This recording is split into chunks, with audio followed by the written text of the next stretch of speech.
வணக்கம், நான் டாக்டர் ஹரி வெங்கடேஷ், எலும்பு மூட்டு அறுவை சிகிச்சை மருத்துவர் மற்றும் இந்த மாவட்டத்தில் பல வியாபார தொழில் நிறுவனங்களை நடத்தும் நிர்வாக இயக்குனர். மனோ ஸ்டூடெண்ட். நான் இங்கே தான் படித்தேன். Actually Bharat Montessori.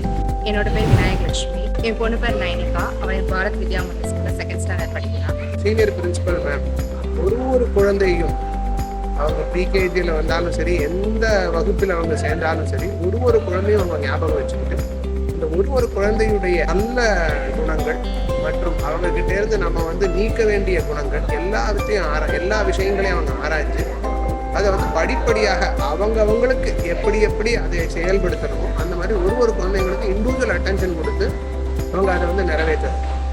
என்னன்னா இங்கே உள்ள மற்ற ஸ்கூலில் இல்லாதது என்னன்னா ரெகுலர் கிளாஸ் காம்படிஷன்ஸ் கண்டக்ட் பண்ணுவாங்க. So there are monthly class competitions in which you can identify your own கிட்ஸ்னோ ஸ்ட்ரென்த்ஸ் அண்ட் வீக்னஸஸ். ஸோ அது ஒரு பெரிய ப்ளஸ் உங்களுக்கு விச் கிரியேட்ஸ் இப்போ நான் என்னோட பொண்ணு செகண்ட் ஸ்டாண்டர்ட் தான் படிக்கிறா. But still I am able to identify which is her plus and minus.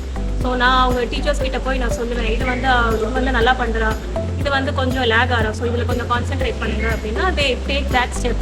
Individual attention is given which is lagging in most of the schools here. Bharat Vidya Mandir school Tenkasi மாவட்டத்தில் இளஞ்சூரில் மிகவும் இயற்கை எழிலோடு அமைச்சிருக்கு. அது எனக்கு ரொம்ப பிடிச்சமான ஒரு விஷயம். கேஜிலேருந்தே பப்ளிக் ஸ்பீக்கிங் ஸ்கில் டெவலப் பண்ணிட்டு இருக்காங்க. அது எனக்கு பாரத் வித்யா மந்திரில் ரொம்ப ஒரு பிடிச்சமான ஒரு விஷயம். பப்ளிக் ஸ்பீக்கிங் ஸ்கில் இம்ப்ரூவ் பண்ணுறாங்க. அதை மாதிரி ஃபோனிக்ஸ் கிளாஸ் தனியாக செயல்பட்டு இருக்குது. யூபிஎஸ்சி கோச்சிங்க்கு 6th ஸ்டாண்டர்ட்லேருந்தே கோச்சிங் ஸ்டார்ட் பண்ணுறாங்க. 6th ஸ்டாண்டர்ட்லேருந்து 9th ஸ்டாண்டர்ட் வரைக்கும் யூபிஎஸ்சி கோச்சிங் கொடுக்குறாங்க.